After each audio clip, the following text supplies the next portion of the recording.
Dear students, देखिए आज इस वीडियो में आप सभी समझेंगे आपकी परीक्षा 2022 के लिए साइंस का ये मॉडल पेपर है और इससे आपको काफ़ी हेल्प मिलने वाली है।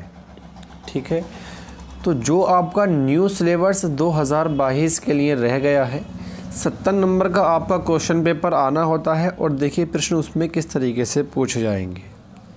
खंड क में आपको मिलेंगे बहुविकल्प, उसमें से आपको इन 4 में से एक उत्तर आपको जो है छांटकर अपनी उत्तर पुस्तिका में लिखना होगा। आपको पूरा क्वेश्चन लिखने की कोई आवश्यकता नहीं है, केवल आप खंड क डालेंगे और प्रश्न नंबर 1 ना ही पूरा क्वेश्चन आपको लिखना है और आपका जो भी उत्तर है ए, बी या सी, आप इस तरीके से जो है यहाँ से इसको डाल देंगे।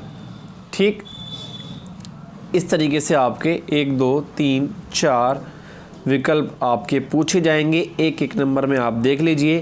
किसी वस्तु से बड़ा आभासी प्रतिबिंब बन सकता है। 4 ऑप्शन आपको दिए जाएंगे, राइट ऑप्शन आपको लिखना होगा। प्रतिरोधकता का SI मात्रक आपको यहाँ से बताना होगा। वैद्युत धारा उत्पन्न करने की युक्ति कहते हैं, ये आपको बताना होगा।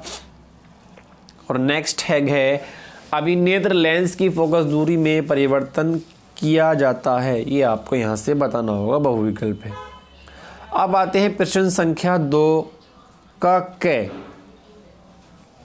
वाहनों में किस प्रकार के दर्पण के पश्चात दृश्य दर्पण के रूप में वरीयता दी जाती है और क्यों? मतलब वाहनों में जो आपका दर्पण लगा होता है वो किस वजह से लगा होता है और उसको ज़्यादा जो है यूज़फुल क्यों कहा जाता है। 2 नंबर से आपसे प्रश्न पूछ लिया गया है। अगले प्रश्न पर आते हैं। किसी अवतल लेंस की फोकस दूरी 15 सेंटीमीटर है। वस्तु को लेंस से कितनी दूरी पर रखें कि इसके द्वारा वस्तु का लेंस से 10 सेंटीमीटर दूरी पर प्रतिबिंब बने। देखिए 2 नंबर में ये न्यूमेरिकल बहुत ही प्यारा से आपसे पूछा गया है। अगला क्वेश्चन, जरा दृष्टि दोष क्या है, इसका निवारण लिखिए।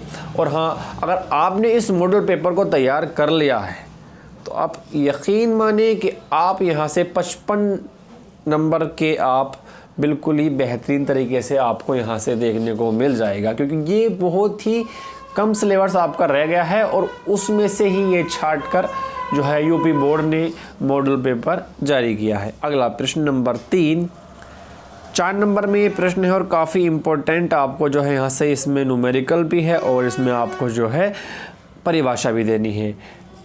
प्रकाश के परिवर्तन के नियम लिखो। 20 सेंटीमीटर वक्रता त्रिज्या वाले अवतल दर्पण के सामने 5 सेंटीमीटर दूरी पर 15 सेंटीमीटर दूरी पर कोई वस्तु रखने पर प्रत्येक स्थिति में प्रतिबिंब कहाँ और कैसा बनेगा। देखिए बहुत ही इंपॉर्टेंट प्रश्न है और 4 नंबर में से यहाँ से आपका एक भी नहीं कटेगा अगर आपने न्यूमेरिकल सही किया है।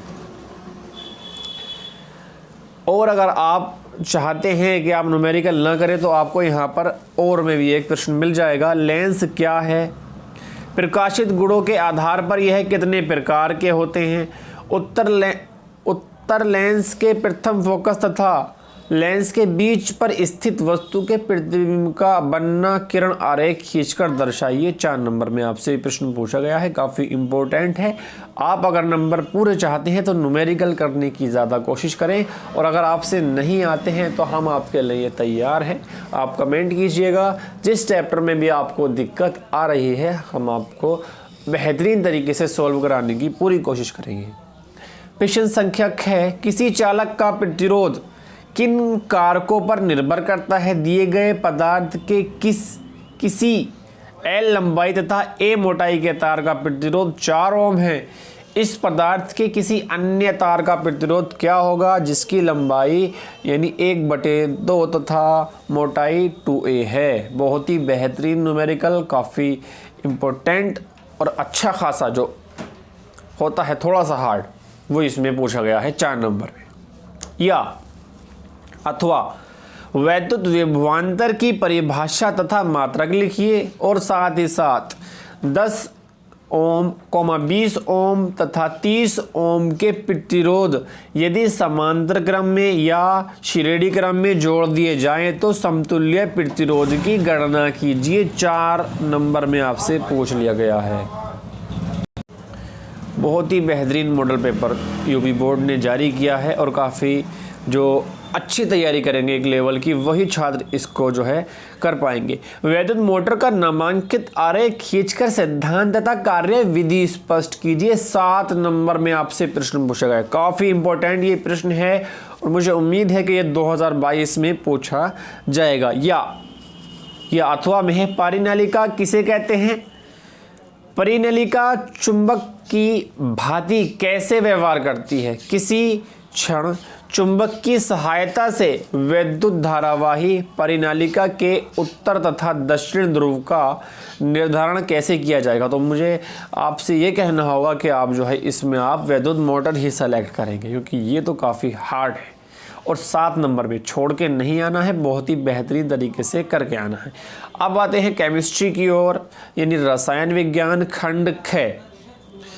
ZnCuSO4 प्लस U रासायनिक अभिक्रिया किस प्रकार की है, यह आपको बताना होगा। संयोजक है, विस्थापन है, द्विविस्थापन है या व्यूजन?